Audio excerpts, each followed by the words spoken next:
in the little town of Ribicastille, somewhere in the middle of the Western Cape. I always get lost when we come here. Suzuki bringing us on another adventure. Brendan Carpenter, the brand marketing manager, Suzuki South Africa. Your new baby.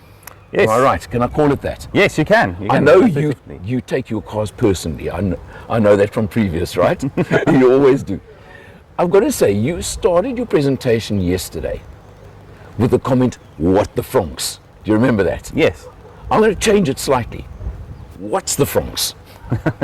So the Fronx is, let's say, a coupe-styled compact SUV, a vehicle that fits in our product lineup between, let's say, the Baleno and the Grand Vitara. Right. So filling the gap that was essentially left after we discontinued the Suzuki Vitara Brezza. Right. Okay. But obviously, with that, bringing a new product with a new name.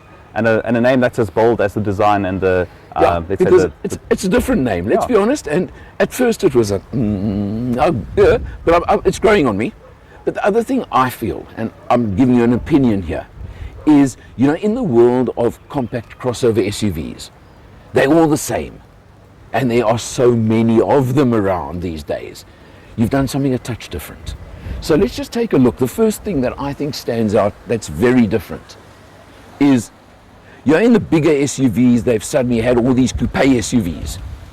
Well, you've done that in the crossover SUV section, am I right? Yes, so we actually unboxed the SUV. Yeah. Because typically, as you said, in a market that's saturated with compact SUVs, which are typically boxy, right, and have a, let's say, boxy, strong profile, this blends both worlds. So you can see the square wheel arches with a cladding, as well as the coupe-esque sloping roof line. Right, yeah. Really gives it a nice presence in a compact SUV form. And also, I mean, got to say, the squared wheel arches and also the bonnet line is typical Suzuki. 100%. So there you've got the family.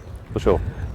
Just give us quickly a couple of your absolute standout favorite features, both outside and inside. I think without actually even focusing on the top spec model is looking at what is on the GL specification is that standard across the range you get the LED projector headlamps. Right. You got your 16-inch alloy wheels. Obviously in the case of this GLX it's polished, where in the GL model it's painted black. Yeah.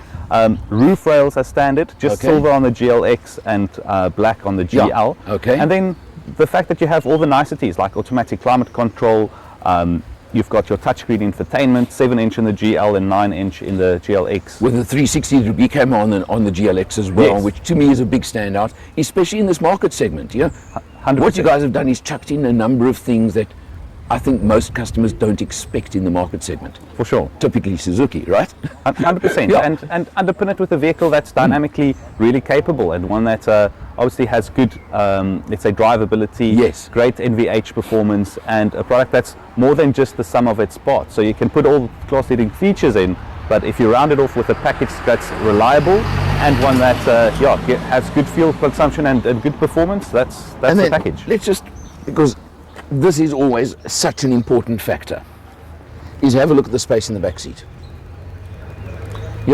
Because of the coupe-esque, especially, in so many cases the car becomes compromised.